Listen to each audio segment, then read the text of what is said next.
এটা ভালো আছিল।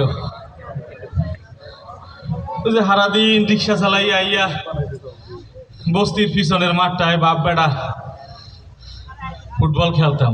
আগের অভ্যাস, আবদার, বাপের কাছে পোলার আবদার, সব আবদার সব ইচ্ছা কি পূরণ করা যায়? কন যায় না।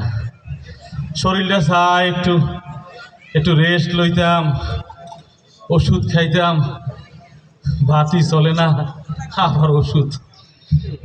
মানুষের ছোট ছোট ইচ্ছাগুলারে পূরণ করতে পারলে, জীবন দিয়ে পূরণ করতে পারলে মনটায় মনটায় অনেক সুখ লাগে। ওই যে ছাত্রটার ইচ্ছা ছিল মরার আগে একটু পানি খাইয়ে মরবো। ছাত্রটারে পানি খাওয়াইতে পারলাম না, ছাত্রটারে পানি খাওয়াইতে পারলাম না। হাসিনা যেদিন পলাইলো